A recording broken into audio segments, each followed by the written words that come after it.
구약성경 사무엘하 7장 25절부터 29절의 말씀입니다. 사무엘하 7장 25절부터 29절 말씀을 우리 한 절씩 교독해서 읽도록 하겠습니다. 여호와 하나님이여, 이제 주의 종과 종의 집에 대하여 말씀하신 것을 영원히 세우셨사오며 말씀하신 대로 행하사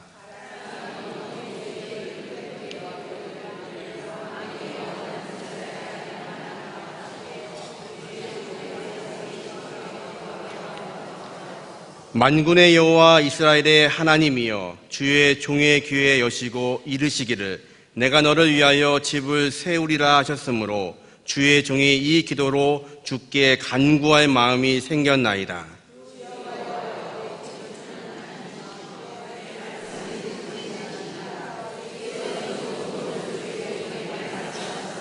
같이 읽습니다.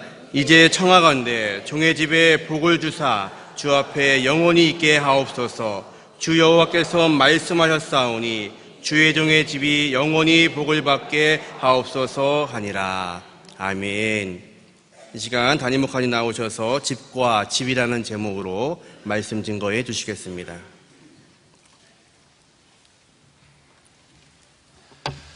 오늘 예배에 오신 여러분들을 환영합니다. 오늘이 부부의 날입니다. 5월 21일 둘이 하나가 된다 그래서 부부의 날인데, 결혼하신 분들 안 하신 분들 부부의 날 기념으로 인사하겠습니다. 행복한 부부가 되시기 바랍니다.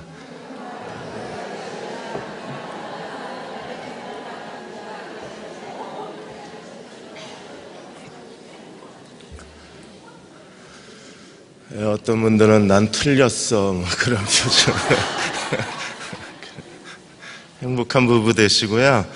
수요일은 수요 목장이 있습니다. 원로 장로님들께서 점심 식사 후에 함께 모이시는 수요 목장에 가셔서 오늘 깨달은, 말씀 듣다 깨달은 거, 말씀 듣다 회개한 거, 말씀 듣다 결심한 거, 이걸 나누시면 여러분들이 하나님 말씀이 다시 내 안에서 살아나는 걸 경험하실 수 있을 거예요.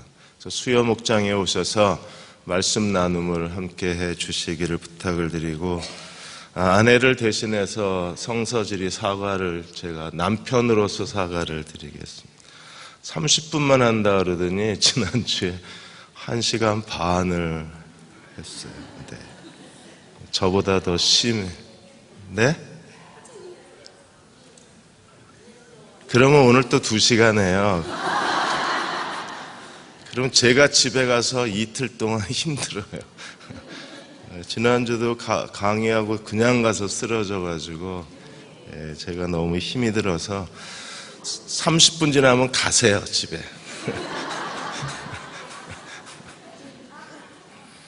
자, 오늘 사무엘하 7장은 다윗의 언약이 담겨있는 성경에서 아주 중요한 장 중에 하나입니다. 아브라함의 언약, 노아의 언약, 다윗의 언약이 오늘 사무엘하 7장에 담겨져 있습니다. 세월호에 대해서 아직도 16명의 사람들이 실종자를 찾지 못해서 모두가 다 안타까워하고 있습니다.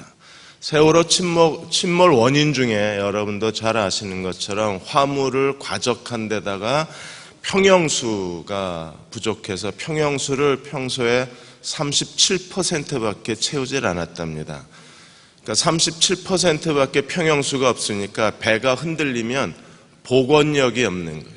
이렇게 흔들렸다가 다시 제자리로 돌아와 줘야 되는데 이게 제자리로 돌아오지 못하니까 그대로 침몰이 되고 너무나 많은 아이들이 희생을 당하고, 아직도 실종자 가족들은 바다를 쳐다보고 아이들의 이름을 부르고 있습니다. 그리스도인들도 신앙에 복원력이 강해야 합니다. 왜냐하면 우리도 하나님 섬기다가 늘 평안한 길이 아니고 또 늘 우리가 축복의 길, 은혜의 길이 아니라 가다 보면 시험 들 때도 있고 힘들 때도 있고 좌절할 때도 있고 절망할 때도 있어요. 그럴 때 흔들렸다가 다시 제자리로 돌아오는 복원력이 강해야 그들이 하나님께 끝까지 충성된 사람으로 살아갈 수 있는데, 복원력이 약하면 끝까지 하나님을 섬길 수가 없는 거예요. 그렇다면 평형수가 제대로 채워져 있어야 되는데, 그렇다면 영적 생활의 평형수는 과연 뭘까요? 하나님의 집을 사모하는 마음입니다. 오늘 7장에서 다윗이 하나님의 집에 대해서 염려를 합니다.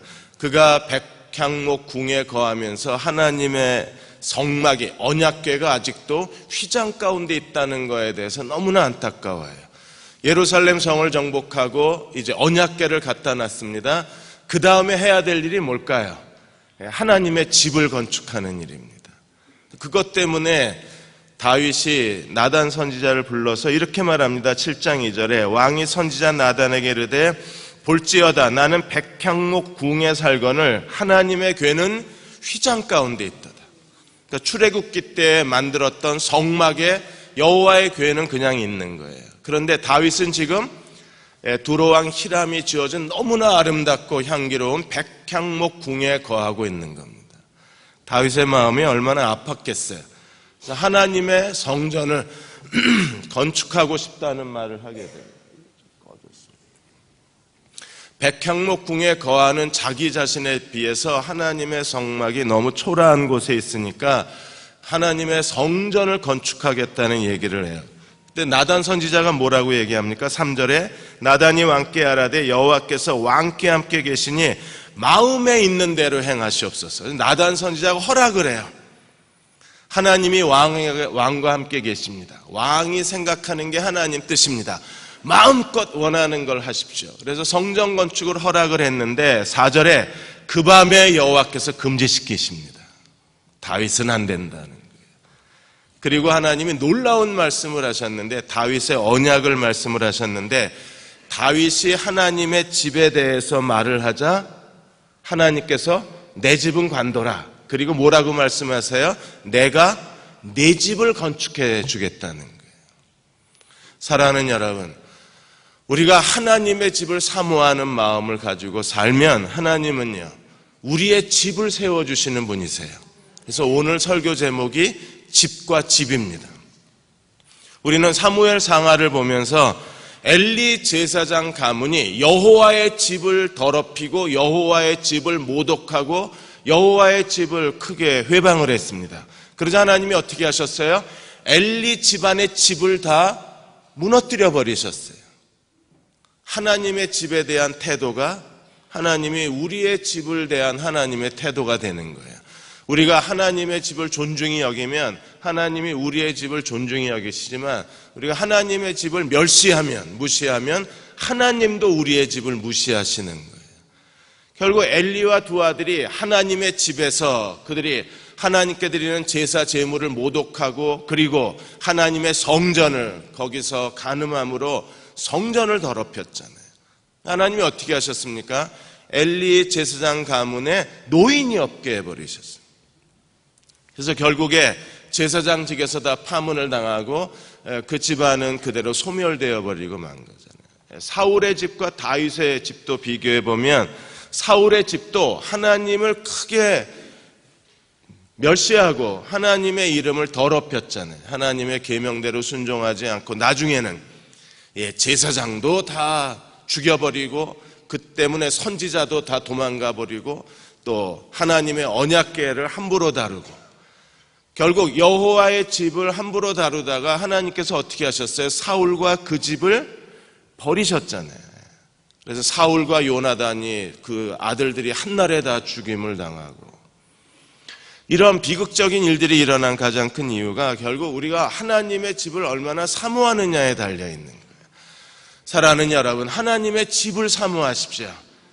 다윗은요, 하나님의 집에 성전에 문지기로 있는 게 자기는 가장 행복한 일이라고 그랬어요. 하나님의 전을 사모하는 사람들은 하나님을 예배하기를 크게 즐거워하는 사람들입니다. 그리고 그들은요, 하나님께 봉사하는 일을 크게 즐거워하고, 그리고 하나님의 뜻대로 사는 것에 자기의 모든 삶을 바치고, 무엇보다도 하나님의 집에 함께 하나님의 가족이 된 서로를 사랑하는 사람들, 그들이 여호와의 전을 사모하는 사람들. 플라톤이 어느 날 자기에게 철학을 배우겠다고 온 제자 한 사람과 대화를 나누다가 그 제자가 이런 말을 했습니다. 제가 아테네에서 지금까지 많은 스승들을 찾으려고 애를 썼는데 자기에게 철학을 가르쳐줄 진정한 스승을 못 만났다는 거예요. 그런데 이렇게 플라톤 선생님을 만나서 선생님을 제 스승으로 모신 거에 대해서 제가 너무나 영광스럽게 생각한다고 얘기를 했습니다. 그래서 플라톤이 그렇게 얘기하면 기뻐할 줄 알았는데 플라톤이 질문을 했습니다. 자네는 지금까지 그 스승들을 진정으로 사랑했나? 저는 배우러 간 거지 스승을 사랑하러 간 게 아닙니다. 스승을 사랑하지 않으면 스승에게서 아무것도 배울 수가 없네 그랬어요. 자네가 나를 찾아왔지만 나를 사랑하지 않으면 나에게서 아무것도 배울 수가 없다고 가르쳐줬어요. 철학을 배우는데도 그렇다면 우리가 하나님을 섬기는 일에 있어서도 하나님을 사랑하고 하나님이 계신 곳, 그의 전, 그의 집을 사모하지 않는다면 우리는 하나님께 아무것도 배울 수가 없을 거예요. 그래서 하나님이 나단 선지자를 통해서 말씀하신 것이 너는 안 된다. 네 마음은 고맙다. 네가 하나님의 성전을 건축하려고 하는 너의 그 갈망에 대해서는 하나님이 그 마음을 받으셨지만 그러나 역대상 17장 4절에 보시면 하나님이 강하게 부정하셨어요. 넌 안 돼. 왜 다윗은 안 됩니까? 역대상 22장 8절에 보시면 하나님이 다윗에게 성전 건축을 금지하신 이유가 뭐예요? 피를 많이 흘렸기 때문에. 왜? 다윗은 전사예요. 여호와의 전사. 그는요 여호수아가 정복하지 못한 땅, 하나님이 모세에게 땅을 주시겠다고 약속하셨잖아요. 여호수아가 정복을 했는데 정복을 다 못하고 남았습니다. 여호수아는 늙었고 남은 땅은 너무나 많았어요. 그런데 하나님이 모세에게 주시겠다고 약속하신 언약의 땅을 약속하신 그대로 다 정복한 왕이 누구냐 하면 다윗 왕이에요. 다윗 왕은 피를 많이 흘렸기 때문에 평화의 상징인 우리 샬롬 성가대인데 샬롬의 상징인 여호와의 성전을 피 묻은 손으로 건축할 수가 없는 거예요. 그래서 하나님이 너는 피를 많이 흘렸기 때문에 전을 건축할 수가 없다. 그리고 나단 선지자를 통해서 하나님이 7절에 이렇게 말씀하십니다. 이스라엘 자손과 더불어 다니는 모든 곳에서 내가 내 백성 이스라엘을 먹이라고 명령한 이스라엘 어느 지파 가운데에 나를 위하여 백향목집을 건축하지 않았느냐고 책망한 일이 없다는 겁니다. 그리고 하나님은 어디에 거하셨어요? 6절에 장막과 성막에 지금까지 이동형 주택에 주님이 사신 거예요. 계속해서 지하 셋방살이를 하신 겁니다. 한 번도 집에 거주하신 적이 없었던 거예요. 얼마나 다윗의 마음이 안타깝고 얼마나 다윗의 마음이 아팠겠어요. 그래서 여호와의 성전에 문지기로 있는 게 행복하다고 시편에 노래했던 다윗이 하나님의 집을 건축하려고 하는 열망을 가진 것은 당연한 일이었을 겁니다. 우리가 이처럼 하나님의 집을 사모하고 하나님의 집을 존중히 여기고 하나님의 집에 있는 것을 즐거워하면 그러면 하나님은요 우리의 집을 세워주시는 거예요. 어떻게 하나님이 다윗과 언약을 이루어 가셨는지 7장 7절에서 17절까지가 다윗의 언약입니다. 8절에서 17절까지 내용이. 그러므로 8절이 이렇게 말합니다. 그러므로 이제 내 종 다윗에게 이와 같이 말하라. 만군의 여호와께서 이와 같이 말하기를 내가 너를 내 목장 곧 양을 따르는 데서 데려다가 내 백성 이스라엘의 주권자로 삼고 내가 가는 모든 곳에서 내가 너와 함께 있어 내 모든 원수를 내 앞에서 멸하였은즉 땅에서 위대한 자들의 이름같이 내 이름을 위대하게 만들어주리라. 8절과 9절에서 하나님이 다윗에게 행하신 일이 무엇인가를 설명하고 계신 거예요. 하나님이 다윗을 어떻게 하셨습니까? 들에 양을 치던 목자에서 하나님이 다윗을 데려다가 이스라엘의 영광스러운 주권자로 세우시고 모든 민족 앞에서 그 이름을 위대한 왕으로 만들어주신 분은 누구셨어요? 내가 만들었다는 겁니다. 하나님은 어떤 분이십니까? 오늘도 우리의 인생을 계획하시고 하나님의 뜻을 우리에게 계시해 주시고 하나님은 우리에게 어떤 분이세요? 내가 너를 만들었다고 선언하시는 분이십니다. 7절 8절이 다윗의 인생의 개요예요. 어디서 시작해서 내가 너를 어디까지 데려가셨다고 하나님이 설명하고 계시는 겁니다. 그래서 나기드, 하나님의 주권적 선택, 하나님의 주권적 성취를 의미하는 겁니다. 여러분, 다윗에게만 나기드, 하나님의 주권이 있는 게 아니라 오늘 우리의 삶 속에서도 하나님의 나기드, 그분의 주권은 역사하고 있는 겁니다. 그리고 여러분의 자녀들의 삶 속에서도 하나님의 나기드, 주권이 역사해야만 돼요. 그래야 어디서 나를 데려다가 비천하고 가난했던 우리를 데려다가 하나님이 우리를 얼마나 존귀하고 얼마나 위대한 사람으로 우리를 만들어 주셨는가를 간증하고 증언하는 사람들, 그들이 하나님의 집을 사모하는 사람들이에요. 예수님은 어떤 분이셨습니까? 하나님의 집을 사모하는 열심이 자기를 삼켰다고 그랬잖아요. 뭘 보고 제자들이 그 말씀을 기억해냈어요? 하나님의 집을 더럽히는 걸 보고, 강도의 소굴을 만드는 걸 보고, 하나님의 집을 장터로 만드는 걸 보고 예수께서 허리띠를 채찍으로 만드셔서 비둘기 파는 사람, 돈 바꾸는 사람 다 뒤집어 엎으시는 그 모습을 보고 제자들이 기억해낸 말씀이 뭐였어요?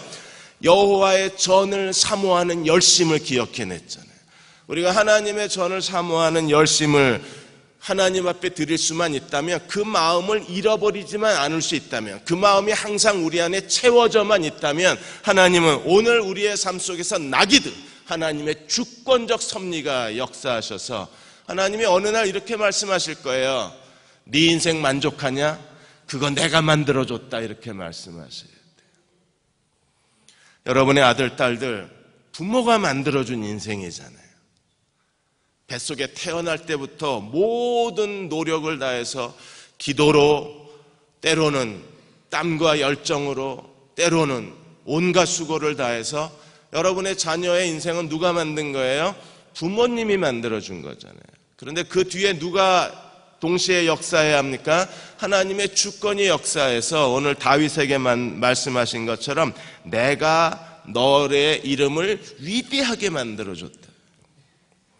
10절에서 11절까지는 이스라엘에 대해서 하나님이 말씀하시는 거예요. 하나님이 다윗만 만들어주신 것이 아니라 이스라엘 가운데서도 어떻게 역사하셨는가를 설명을 합니다. 그래서 10절에 내가 또 내 백성 이스라엘을 위하여 한 곳을 정하여 그를 심고 그를 거주하게 하고 다시 옮기지 못하게 하며 악한 종류로 전과 같이 그들을 해하지 못하게 하여. 하나님이 이스라엘을 위해서 하신 일이 뭐예요? 심고 거하고 그 다음에 옮기지 않게 했다는 겁니다. 전화벨이 울렸습니다. 하나님이 이스라엘을 위해서 한 곳에 심으셨어요. 가나안 땅을, 약속의 땅을 하나님께서 아브라함 때부터 주시겠다고 그랬어요. 그 땅을. 그래서 아브라함 때부터 내가 이 땅을 너에게, 너와 내 후손에게 주리라. 이삭에게 언약이 반복되고 야곱에게 언약이 반복되고 다시 모세를 통해서 그 언약이 실천되기 시작해서 여호수아 시대에 이르고 마침내 다윗 시대에 이르러서야 하나님이 한 곳에 너희를 심고 거주하게 하고 다시 옮기지 아니하리라. 옮기지 않다는 히브리어의 단어가 라기즈라는 말입니다. 이 말은요, 이사를 가지 않는다가 아니라 두려움 없이 살게 했다는 거예요. 사람이 어느 곳에 살든지 그 사람의 인생이 두려움 없이 살면, 평안한 삶을 누리면 그게 하나님 축복이잖아요. 하나님이 이스라엘에게 선언하시기를 다윗의 이름은 위대하게 만들어 주셨다. 이스라엘은 평안히 살게 해주셨다는 거예요. 우리가 지금 대한민국을 바라보면서 모든 국민이 기대하는 게 뭐가 됐어요? 이제는 안전하게 살고 싶은 거예요. 이제는 평안하게 살고 싶은 겁니다. 이제는 안녕이 보장되기를 원하는 거예요. 이제 정말 한국인의 인사가 실감나는 거예요. 안녕하십니까? 이게 실감이 나는 시대가 돼버렸어요. 얼마나 우리가 사는 게 불안했으면 안녕하십니까? 이게 대한민국 인사가 돼버렸잖아요. 그런데 지금 다시 안녕하십니까? 이게 실감이 나는 인사가 돼버린 거예요. 근데 하나님께서 이스라엘을 축복하시기를 내가 너로 하여금 두려워하지 않게 해주리라. 불안에 떨지 않게 해주리라. 그리고 더 이상 그곳에서 너희를 움직이지 않게 해주리라. 그래서 11절에 보시면 사사들이 다스릴 때와 다르게 내가 너희 모든 원수에서 벗어나 뭐하게 하리라? 편히 쉬게 하리라. 이 축복을 받으시기를 축원합니다. 다윗에게 임하셨던 것처럼 내가 너의 이름을 존귀하게 해주리라. 그리고 이스라엘에게 말씀하시기를 이제 편히 쉬어라. 내 삶은 평안이다. 샬롬이다. 이렇게 선언하시는 거예요.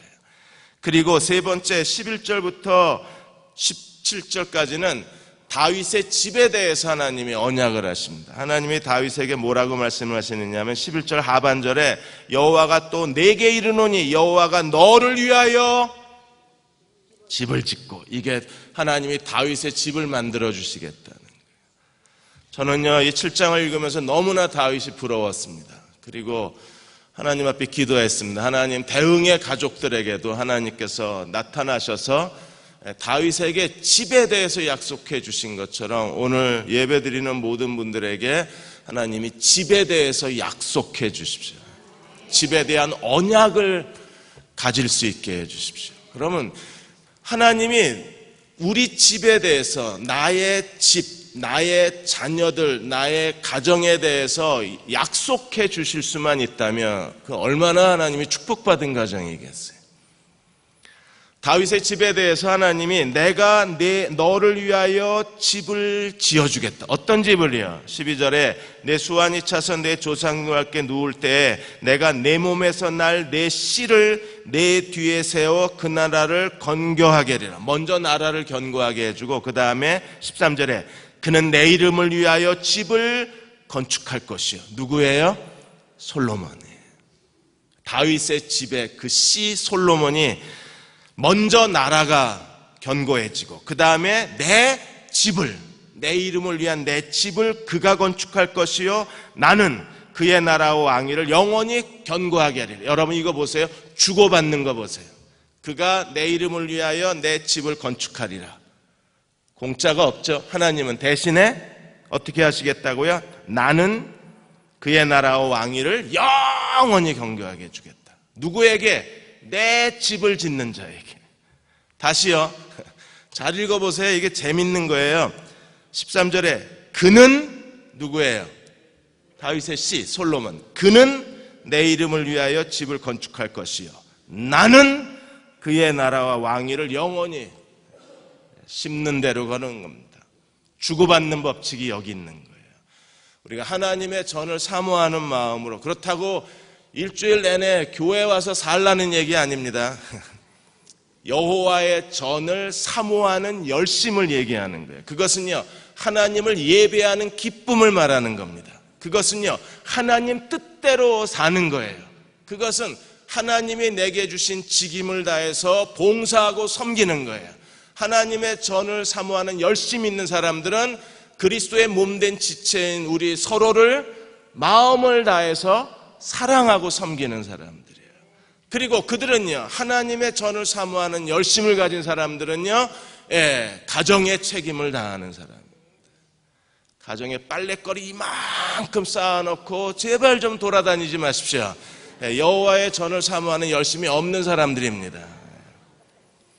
친구들하고 놀러 다니는 걸 사모하는 열심이지. 가정 살림을 잘하는 사람들, 그들이 하나님의 전을 사모하는 사람들이에요. 제가 그런 게 아니라 저희 선배들이 그러시더라고요. 저는 이 13절에 그는 내 이름을 위하여 나는 그를 위하여, 참 아름답잖아요. 솔로몬은 하나님의 전을 지어드리고 하나님은 솔로몬의 나라와 그리고 그의 왕위를 견고하게 해주시고, 그리고 14절에서 15절까지 하나님이 이스라엘과 더불어 맺으신 아버지와 아들의 관계에 대해서 이렇게 말씀을 하시는 거예요. 나는 그에게 아버지가 되고 그는 내게 아들이 되리니 그가 만일 죄를 범하면 내가 사람의 매와 인생의 채찍으로 징계하려니와. 여러분, 아버지의 사랑은 뭐예요? 잘못하고 죄짓고 그리고 범죄하면 징계해야 참 아버지예요. 히브리서 12장에 뭐라 그랬습니까? 우리가 하나님의 참 아들, 진짜 아들이라는 증거가 뭐라 그랬어요? 죄 지으면 징계가 있어야 돼요. 징계가 있으면 참 아들이고 징계가 없으면 가짜 아들이에요. 목사님 저 이렇게 사는데도 뭐 별일 없던데요? 그러면 무슨 뜻이에요? 넌 가짜야. 하나님 어떻게 그러실 수가 있습니까? 사람이 실수할 수도 있는데 왜 하나님이 이렇게 나를 진짜라는 소리예요. 하나님이 손을 안 대면 포기한 자식이거나 아니면 옆집 아들이거나, 하나님이 진짜 자식은 징계가 있어야 진짜 자식인 거예요. 그래서 하나님이 사람의 매와 인생의 채찍, 여러분 제일 무서운 게 뭐예요? 사람의 매. 이 사람의 매처럼 힘든 게 없어요. 까닭없이 나를 미워하고 까닭없이 나를 모함하고 까닭없이 나를 저주하고 까닭없이 내게 헛소문을 내고 이유 없이 자꾸 나를 싫어하면 이 사람의 매처럼 힘든 게 없잖아요. 한 번씩 다 맞아보셨죠? 한 사람, 그분은 진짜고 이게 목회하면서도 제일 힘든 게 사람의 매처럼 힘든 게 없어요. 그 다음에 인생의 채찍. 이건 아프거나 제 아내는요 워낙 사람의 매로 안 통하니까 하나님이 인생의 채찍으로 C형 간염, 남들이 안 걸리는 것만 C형 간염에다가 척수염에다가, 척수염도 바이러스가 세상에 이런 바이러스 감염된 환자를 그 원장이 처음 봤다 그래요. 이건 인생의 채찍이에요. 왜? 사람의 매 가지고는 맷집이 좋아서 이게 안 통해요. 그런 사람은 인생의 채찍으로 자녀 문제, 질병 문제, 이거는요 그냥 무너져 버리니까. 징계는요 아파야 징계잖아요. 아파해야 되니까. 그래서 하나님이 아버지와 아들의 관계는 반드시 징계의 관계예요. 인생의 매, 사람의 매, 인생 채찍. 거기다 빨간 줄 그어놓으세요. 언젠가 이게 와요. 사람의 매, 인생의 채찍. 하나님이 징계하시는데 뭘로 해요? 사람의 매, 인생의 채찍. 그런데 아주 버림받는 사람이 있고 그럼에도 불구하고 버림받지 않는 사람이 있는 거예요. 그래서 15절에 보시면 내가 내 앞에서 물러가게 한 사울에게서 내 은총을 빼앗은 것처럼 그에게는 빼앗기자. 사울은요 통째로 뺏겼어요. 그런데 하나님이 다윗의 집과 그 후손들에 대해서는 사울의 집처럼 하지는 않겠다. 이게 언약인 거예요. 그러니까 다윗이 밧세바하고 범죄를 일으키고 그 아들들이 백주에 온갖 흉한 일을 행하고 다윗의 집안이 정말 그 고통스러운 과정을 겪어가긴 했지만 하나님은요 사울의 집처럼 은총을 다 빼앗아 가진 않았어요. 결국에 다윗의 집을 통해서 메시아가 오시고 메시아를 통해서 어떤 일이 벌어졌습니까? 솔로몬이 사람이 손으로 지은 하나님의 성전을 가장 아름답고 웅장하게 다윗의 씨 솔로몬이 건축물로, 사람의 손으로 만든 건축물로서의 하나님의 성전을 지었지만, 그러나 또 다른 다윗의 자손인 예수 그리스도가 이 땅에 오셔서 십자가에 죽으시고 부활하심으로 말미암아 이 땅에 보이지 않는 하나님의 예수 그리스도의 몸으로서의 하나님의 교회, 보이지 않는 하나님의 성전을 누가 지으셨어요? 다윗의 자손으로 오신 예수 그리스도로 말미암아 하나님의 성전이 완공이 된 거예요. 그러므로 다윗의 씨는 솔로몬을 통해서 하나님이 건물로서의 성전을 지었고, 이거는요 AD 70년에 로마의 군대에 의해서 완전히 돌 위에 돌 하나도 남지 않고 다 무너져버리고 다 불태워져 버리고 지금 남아있는 것은요 통곡의 벽 일부만 남아있는 거예요. 그리고 이스라엘은 그 하나님의 성전을 다시 재건하겠다고 저렇게 매달려 있는 겁니다. 그러나 이미 또 다른 다윗의 씨 예수 그리스도가 오셔서 십자가에 죽으시고 부활하시고 승천하심으로 성령 강림절날 그리스도께서 이 땅에 세우고자 하셨던, 하나님이 이 땅에 세우고자 하셨던 진정한 하나님의 나라, 하나님의 성전, 예수 그리스도의 몸으로서의 교회, 유대인과 이방인이 그리스도의 피로 하나가 되어 한 새 사람이 되어 더 이상 이스라엘도 아니고 하나님의 언약의 백성도 아니고 이방인도 아닌 하나님의 또 다른 새 언약의 백성, 예수 그리스도의 몸인 교회가 하나님의 새로운 언약의 백성으로, 새로운 이스라엘로 이 시대에 하나님의 민족의 구속사를 전개시키고 나가는 게 하나님의 구원이에요. 그러므로 이 놀라운 하나님의 구속사의 진행과 전개와 완성이 이루어질 수 있었던 건 무엇 때문입니까? 내가 사울의 집에서 빼앗은 것처럼 네 집에서는 빼앗지 않겠다. 이게 다윗의 집의 언약 때문에. 오늘 우리도 이 하나님의 언약의 백성이 되어야 합니다. 그러기 위해서는 하나님의 전을 사모하는 열심이 있어야 되는 거예요. 다윗이 짓겠다고 그랬는데 너는 지을 수 없다. 내가 네 집을 세워주겠다. 하나님이 집을 세워주셨는데 그 집은 어떤 집입니까? 네 씨로 말미암아 내 이름을 위하여 성전을 짓게 해주겠다. 그리고 나는 그의 왕위를 견고하게 해주겠다. 이 예언이 결국 어디 가서 이루어진 거예요? 다윗의 자손이 그리스도가 오심으로, 그리스도가 하나님의 성전을 건축하셨고 그리스도가 영원한 하나님의 왕권을 받으셔서 지금도 하나님의 백성을 통치하고 계신 만왕의 왕이 누구십니까? 우리 주 예수 그리스도가 영원한 왕권을 가지고 지배하시는 거예요. 그리고 결국 계시록에 가서 그리스도가 재림하심으로 하나님 나라, 예수 그리스도의 영원한 왕권이 실현되는 것은 그리스도의 재림 때 이루어지는 거예요. 그러므로 이 다윗에게 한 언약이 너의 왕위가 영원히 견고하리라, 그 약속은 결국 솔로몬이 아니라 누구였어요? 그리스도이신 거예요. 그리고 오늘 그 그리스도가 어디 계세요? 우리 안에. 우리는요, 다윗의 언약의 사람들이고 우리는 다윗의 언약의 동참자가 된 거고, 오늘 우리도 이 시대에 다윗의 언약의 계승자가 되는 거예요. 왜? 그리스도가 우리 안에 계시니까. 그럼 우리는 어떻게 해야 합니까? 하나님 앞에서 다윗의 언약의 사람들로 살아가야 되는데, 그는 어떤 사람들이에요? 하나님의 전에 대한 열정과 하나님의 전에 대한 거룩한 열심으로 살아가는 사람들입니다. 사랑하는 여러분, 우리가 매일 하나님 말씀을 듣고 하나님 말씀에 전념해야 되는 이유가 여기에 있는 거예요.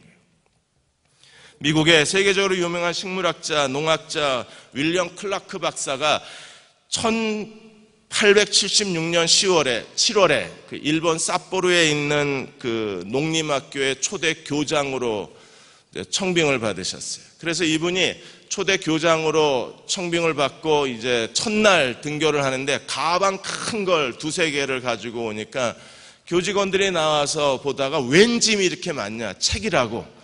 무슨 책이냐 그랬더니 성경책이라고. 그러자 교직원들이 놀라서 이 윌리엄 클라크 박사에게 일본 학교에서는 성경 못 가르칩니다. 그래요? 성경 못 가르칩니까? 그러면 가겠습니다. 이러고 다시 돌아서서 가는 거예요. 아니, 농업학교의 교장으로 와서 학생들에게 농업을 가르치러 온 교수가 성경 못 가르치게 한다고 가려고 그러니까 일단 교장실로 모셔놓고 교직원들이 회의를 한 겁니다. 야, 이거 어떡하냐? 저 양반 왜 저러냐? 성경 못 가르치게 한다고 간다 그러니 저걸 어떻게 해야 되냐? 그래서 교직원들이 급하게 회의를 해서 그러면 학교 정규 시간에는 못 가르치고 방과 후에는 얼마든지 가르치게 하자. 그러자 윌리엄 클라크 박사가 그 학교에, 삿포로 농림학교에 남은 거예요. 그리고 학생들에게 이 농림에 대해서, 농사에 대해서 철저하게 가르치고 그 다음에 끝나고 나서는요, 성경을 얼마나 철저하게 가르쳤는지 몰라요. 여러분, 이 윌리엄 클라크 그 박사가 남겨놓은 그 유명한 명언이 소년들이여 야망을 가져라. 이게 이 윌리엄 클라크 박사가 그 삿포로 농림학교에 남겨놓은 말이에요. 그게 이분의 동상 밑에 그 말이 써 있는 거예요. 소년들이여 야망을 가져라. 이분이 그걸 써놓았어요. 그리고 청소년들에게 제일 먼저 가르친 게 뭐냐면 성경을 공부해라. 성경에 너희들 꿈이 있다. 성경에 너희들의 비전이 있다. 성경에서 너희가 어떤 사람이 되어야 할 것인가를 우리에게 보여주고 있다. 그러므로 제발 성경 좀 읽어라. 이게 윌리엄 클라크 박사가 그분이 있는 동안에 계속 일본 청년들에게, 일본 대학생들에게 권면하고 도전했던 말씀이 이 말씀이었었어요. 왜 그래야 합니까? 그래야 하나님 말씀이 살아있어야 우리 안에 뭐가 살아있어요? 하나님께 대한 사모함이 살아있는 거예요. 근데 말씀에 대한 열정이 식어버리면 하나님에 대한 열정도 식는 겁니다. 여러분이 열심히 하나님 설교를 들었을 때를 생각해 보십시오. 그렇게 간절함으로 온 힘을 다해서 하나님 말씀이 그러한가 하여 하나님 말씀을 열심히 들었을 때에는 뭐가 살아있어요? 하나님에 대한 사모함이 살아있지만, 그러나 하나님 말씀을 듣는 것이 점차 무관심해지고 설교 시간에 한 잔 푹 자고 가고, 그냥 예배는 와서 드리지만 그냥 뭐 했는지 멍한 표정으로 다시 집으로 돌아가 버리면 어떤 일이 벌어집니까? 하나님의 전에 대한 사모함이 없어진 거잖아요. 자기가 알잖아요. 하나님의 전에 대한 사모함이 반드시 어디랑 같이 가요? 말씀에 대한 것과 같이 가요. 우리가 하나님 말씀을 부지런히 읽고 묵상해야 될 이유가 여기에 있는 겁니다. 말씀이 자꾸 살아있어야 뭐가 살아나요? 하나님의 전에 대한 사모함이 살아나요. 그래야 내가 하나님께 최선을 다하고 하나님께 충성된 삶을 살아갈 수 있고, 내가 하나님께 충성된 한 하나님은 어떤 분이세요? 내가 내 집을 세워주겠다는 거예요. 이 약속을 받아야 되지 않을까요? 그래서 18절에서 29절까지는 나단을 통해서 이 다윗의 언약을 받고 나서 다윗이 하나님 앞에 기도하는 거예요. 18절에 보시면 다윗 왕이 여호와 앞에 들어가 앉아서 이르되 주 여호와여 나는 누구오며 내 집은 무엇이간데 나를 여기까지 이르게 하셨나이까. 하나님이 오늘 여러분들에게 우리 모두를 축복하시되 우리가 매일 이 같은 감격과 이 같은 기쁨과 이 같은 감사함으로 하나님 앞에 살게 되시기를 축원합니다. 나는 무엇이고 내 집은 무엇인데 여기까지는 어디까지요? 하나님의 축복, 하나님의 은총, 하나님의 은혜의 자리까지 매일 우리가 이렇게 겸손함으로 고백할 수 있다면 얼마나 좋을까요? 19절에서 21절까지는 하나님이 다윗에게 현재뿐 아니라 미래까지 하나님의 행할 일을 보여주신 거잖아요. 여기까지 온데 어떤 일이 있었어요? 들판의 목자에서 하나님이 다윗을 이스라엘의 주권자로 세우신 거잖아요. 여기까지 온 것도 너무나 감사한데 이미 과거에서 현재까지가 분명하게 보이잖아요. 안 보이십니까?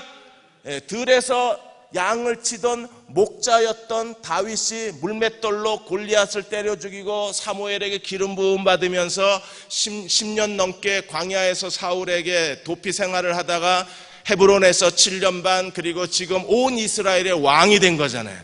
이 과정, 여기까지 온 것도 하나님의 은혜인데, 하나님이 19절에서 21절까지 보시면 다윗의 언약을 통해서 하나님이 장래일까지 말씀해 주신 거예요. 우리가 이걸 듣고 싶은 거예요.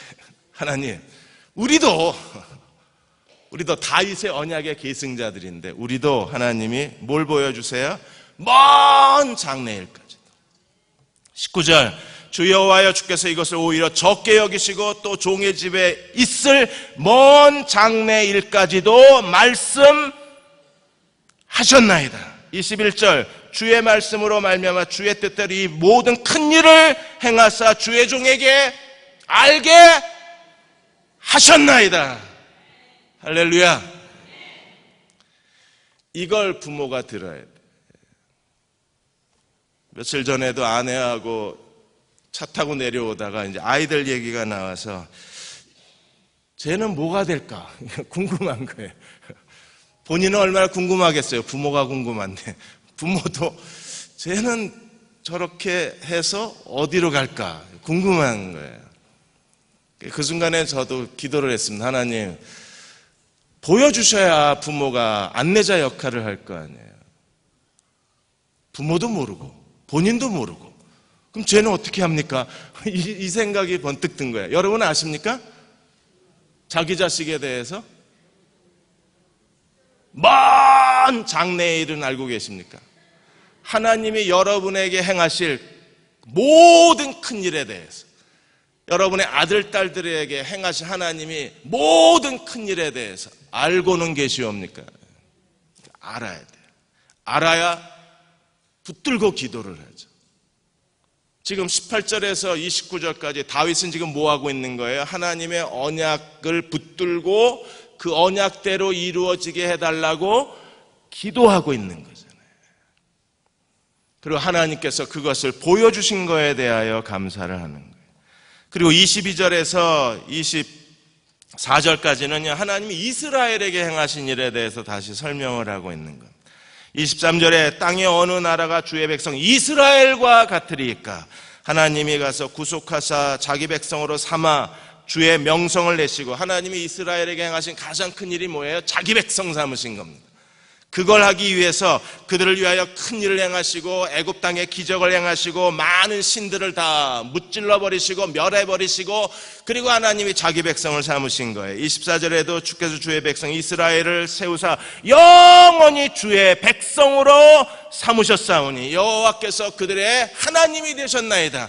이스라엘에 대하여 다윗의 기도는요, 두 가지가 하나의 기도예요. 왜? 이스라엘은 하나님의 백성이다. 이스라엘은 하나님의 백성이다. 여러분, 예수 그리스도를 믿고 구원받으셨습니까? 그렇다면 그리스도가 왕이시고 우리가 그분의 백성인 걸 믿으십니까? 하나님이 영원히 우리의 하나님이 되시고 우리는 영원히 그분의 백성이 되셔서 하나님이 우리를 돌보아 주실 거예요. 그러므로 우리는 봐야 돼요. 들어야 돼요. 뭘? 먼 장래일 하나님이 우리 가정을 위해서 어떤 일을 하실까? 25절에서 29절까지는 그 약속을 붙들고 하나님 앞에 기도하는데, 다윗이 뭘 기도합니까? 주의 종과 종의 집, 주의 종과 종의 집, 주의 종과 종의 집. 몇 번이나 나와요? 4번이나 나와요. 그래서 25절에 여호와 하나님이여 이제 주의 종과 종의 집에 대하여 말씀하신 것을 영원히 세우셨사오니 말씀하신 대로 행하여 주옵소서. 여러분, 하나님 말씀하시고 하나님 말씀대로 그대로 행해 주시고 말씀하시고 언약한 걸 성취해 주실 것을 원하십니까? 그렇다면 기도해야 돼요.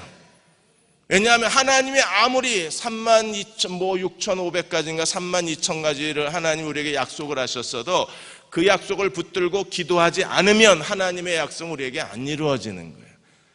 다윗이 지금 뭐 하고 있습니까? 기도하고 있어요. 왜 기도해야 합니까?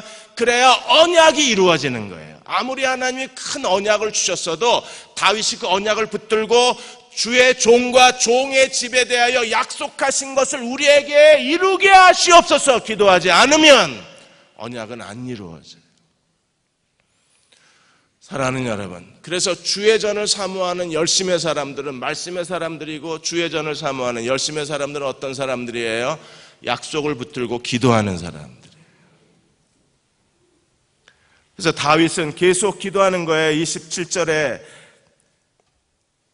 26절에도 사람이 영원히 주의 이름을 크게 높여 이르기를 만군의 여호와는 이스라엘 하나님이라 하게 하시오며 주의 종 다윗의 집에 다윗이 주 앞에 견고히 있게 하옵소서. 그 다음에 27절 주의 종의 귀를 여시고 이르시기를 내가 너를 위하여 집을 세우리라 하셨으므로 주의 종이 이 기도로 주께 간구할 마음이 생겼나이다. 28절 주께서 이 좋은 것으로 주의 종에게 말씀하셨사오니 29절 종의 집에 복을 주사 주 앞에 영원히 있게 하옵소서. 주 여호와께서 말씀하셨사오니 주의 종의 집이 영원히 복을 받게 하옵소서. 영원히 5번이나 나와요.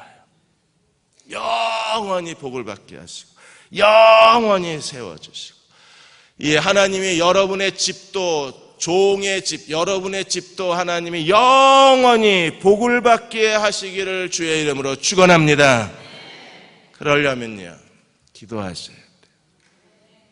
기도하지 않으면 하나님의 말씀이, 약속이 움직이질 않는 거예요. 아프리카의 한 선교사님이 자기 집에서 아이들 여름 성경학교 같은 걸 했어요. 그냥 2박 3일로 한 게 아니라 열흘 동안 여름 성경학교를 했어요. 그래서 동네 아이들이 다 와서 여름 성경학교를 하다가 성경에서 하나님은 우리의 기도를 들으시고 응답하시는 하나님이라는 걸 아이들에게 가르치고 아이들에게 토론을 했더니 아이들이, 그러면 하나님이 우리의 기도를 들으시는 하나님이시면 우리도 하나님께 기도하면 안 되냐고. 그러면 기도하면 하나님이 응답해 주실 거라고. 뭘 기도해도 되냐고. 뭘 기도해도 된다고 그랬더니 상급학교 아이들이 그럼 우리 사탕 먹게 해달라고. 아프리카 땅에서 사탕 먹는 것은요, 여러분이 산삼 먹는 것만큼 어려운 일이에요. 그러니까 순간 선교사님이 당황했습니다. 사탕을 무슨 수로.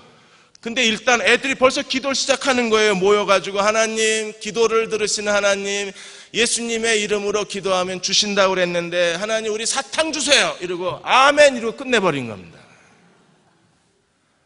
근데 그 주간이 다 지나고 토요일이 됐어요.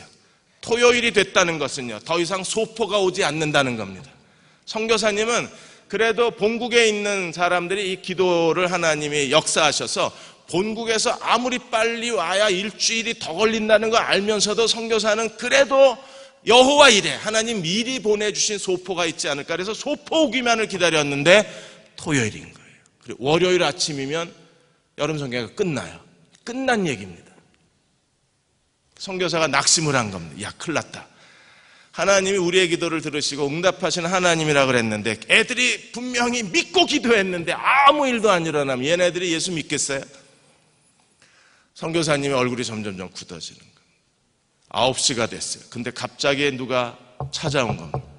보니까 시내에 있는 도매상 아저씨예요. 도매상 아저씨가 온 건 배달하러 온 겁니다. 그러니까 배달하는 아저씨, 도매상 주인 아저씨가 오는 게 배달하러 온 거니까 그거 갖다 놓으세요 그랬는데 하나는 상자고 하나는 종이봉지를 하나 들고 온 거예요. 상자에는 아이들 아침에 토스트 만들어줄 잼을 구입을 했는데, 근데 도매상 아저씨가 부탁하신 잼이 없다는 거예요. 그래서 뭐 여러 가지 주문했나 보죠. 뭐 딸기잼, 포도잼, 뭐 꿀잼 여러 가지를 준비했는데 아마 뭐 하나가 빠진 모양이에요. 그래서 빠진 게 하나가 없어서 그냥 한 가지로만 잼을 가져와서 미안해서 사탕 한 봉지. 미안해서. 애들이요, 와! 이러고 달려들어요. 왜? 기도가 응답됐습니다. 하나님께서는 전혀 예상하지 않았던, 그러니까 선교사님이 소포로 올 거지 아니면 동료 선교사들이 혹시나, 그리고 전화를 다 한 거예요. 사탕 있냐고 집에. 근데도 없었는데 하나님이 시내에 있는 도매가게 주인 아저씨 마음을 감동해서 사탕 한 봉지 들고 올 거라고 누구도 예상을 못한 거예요. 하나님은 우리의 기도를 들으시는 분이세요. 그 전에 뭐부터 해야 돼요? 27절에 주의 종의 귀를 여시고, 오늘 하나님이 여러분의 귀를 열어주시기를 축원합니다. 그리고 들어야 돼요. 뭘?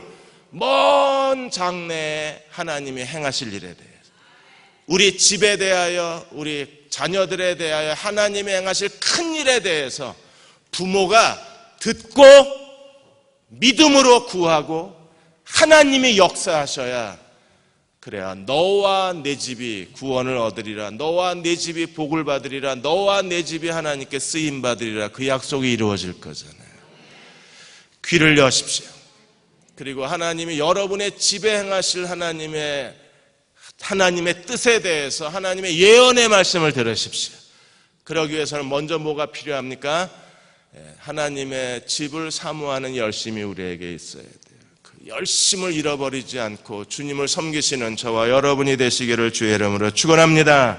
세월호 참사로 너무나 많은 가정들이 무너져 버렸습니다. 집을 잃어버렸습니다. 가족을 잃었습니다. 하나님의 위로와 평안을 더하여 주시고 네 집을 세워주리라, 하나님의 새로운 은혜를 더하여 주옵소서. 아버지 하나님, 우리는 하나님의 집을 세우고 하나님은 저희의 집을 세워 주옵소서.